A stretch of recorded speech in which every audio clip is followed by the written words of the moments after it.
Naomi, Season 2, Issue 6. Brian Michael Bendis and David F. Walker writing, with Jamal Campbell on the art, as it has been for the whole book. Yep. So Naomi got knocked out end of the last issue, pretty much, after an issue that was almost entirely just a big fight scene.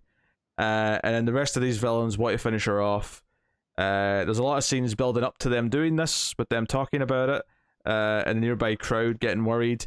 And someone from, her aunt, basically, her parents' friend from her home world, is talking to her via like technology or something, almost telepathically in a sense, but it's not really telepathy. Saying, Naomi, you've got another you've got another power, right? It's gearing up, like use it. And so when one of the big villains is going to attack her with her big sword, Naomi sort of blasts her with this force field that's kind of, it didn't really feel that much of a different power, to be honest. The only power that feels new in this is when she kind of makes a portal to her own world, which she can seemingly do now, as much as she wants. So I feel like her powers are all about energy redistribution. So this is almost like she had leveled up, in that like she could take the oncoming attack, right, and redistribute it across, which is fine.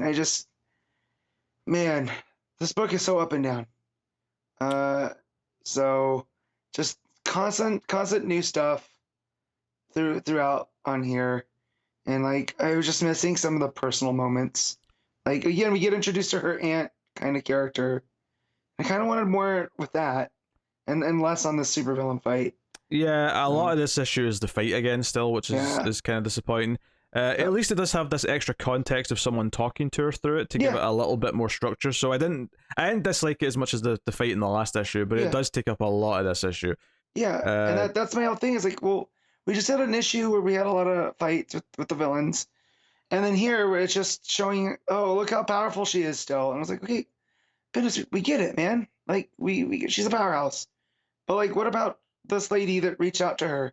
Well, like, I don't mind her like being a power. Like my fix to this isn't like making her less powerful. My fix to this is having her just do the thing that wins immediately as soon as the aunt talks to her. And then, but we don't. We have her fighting them for like several more pages. That's the problem. That's my point. Is like Ben's supposed to show off. Like, look how cool she is. Look at her powers. And it's like, yeah, man, I get it, cool. But like, he created such a good like group of characters around Naomi, but he just seems to be more interested in showcasing Naomi.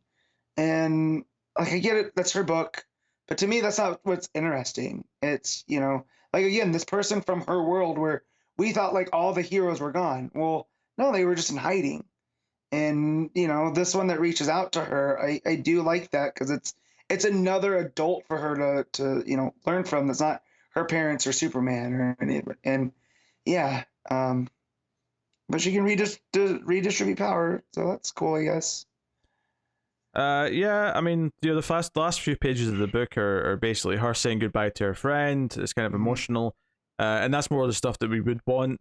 Her saying goodbye to her parents, because she's going to go off and try and fix her own world. Yeah, D shows up just before she goes and gives her his big sword as a present. Axe, which I don't know if I'd want to wield the Thangorian death axe. Like, I don't know. It's pretty hefty weapon, but she looks cool carrying it. The stuff with Naomi and her friend Annabelle, where she's talking about how her therapist won't see her anymore, and Annabelle's like, "Well, no, that's sucky." And she's like, "Well, no, I get it. She's scared. Like everyone is. Like it's a lot." And again, that's the perspective that I like. That this was a quiet little town in Oregon, and now they have superheroes and villains showing up and wrecking shop, and how did people react to that? So yeah, those little tidbits in there work out really well. I did roll my eyes when the entire DC universe shows up at the end there. Yeah, it's the Justice League plus Young Justice plus a few others. Yeah, it's almost like Naomi, here's your life. Every character you've ever interacted with. Which again, if it was the Justice League showing up, or like Superman, because there are these major supervillains just popping in that they faced. Or Young Justice comes in to check on her.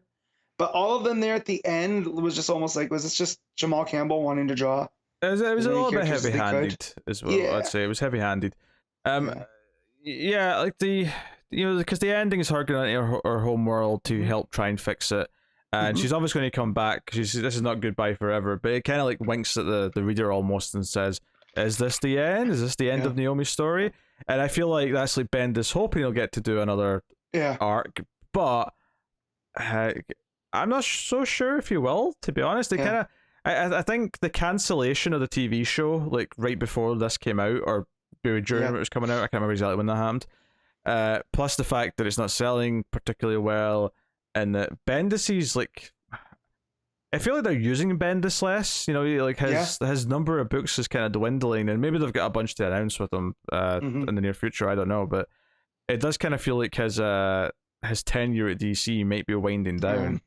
It also feels like he's a little bit out of steam. Like, as he's been going, like, he came out swinging hard. Like, we really enjoyed the first Naomi series and a lot of his Superman. But then just, like, his Justice League and his Legion, and it just diminishing returns, I guess. Checkmate, all this other stuff. It just, maybe he just needs a break. Maybe he needs to work on his creator-owned stuff. I don't know. But I was definitely feeling it in this issue, for sure. But if this is his, almost like his send-off, it's almost like he's sending off a kid to college, that sentiment worked real well, in a meta sense. So, but yeah. Yeah, I really liked the first season of Naomi, which is why it's a shame that I think this season has been a bit up and down, and especially since the down has been the last two issues, because that means the ending's kind of unsatisfying. Yeah. So, it's a shame. I feel like the Bendis magic, because some people always hated Bendis. I actually think Bendis used to be really good, and I feel like there has been this decline in his quality gradually over a fair bit of time. I think if you go back to when he was doing Daredevil and he was doing New Avengers, and he was he had all these books that were critically acclaimed, were doing well, and they were super fun to read. Ultimate Spider-Man's the other one, actually. I can't forget that. But I don't know if obviously we liked a lot of his Superman stuff, not all of it, but a lot of it was good. In the late season one of Naomi, I feel like everything else he's done has been kind of wonky, which is a shame. Again, it's been a lot like this series. His tenure at DC has been real up and down. It's been a real roller coaster. And I know he's had health issues, and I don't know how much that's impacted his writing style or whatever, but it definitely feels like his those, like you said, those Daredevil, that era of Bendis is long gone. But maybe he can recapture it. I don't know. But as far as DC is concerned, I get why they're pumping the brakes a little bit. I don't know. Maybe he has something. I really liked he created that one character, the cowgirl. I'm drawing a blank on her name. Jenny Hex. Jenny Hex. Yeah. There was some promise there. Like there was these little tidbits that we didn't get to, and that's kind of a shame. Yeah, sadly that book never.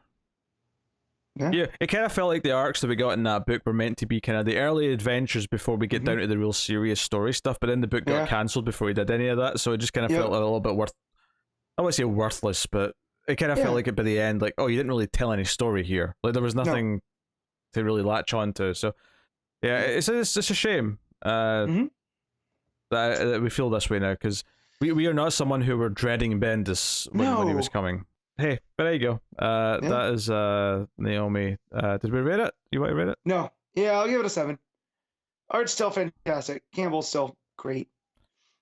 Yeah, I think it'll be a 6, to be honest. I think it's just over the line because the art is good and there's a couple of nice emotional beats towards the end and stuff, but the fight really did it just felt like more of the same for like half the issue, which is a shame.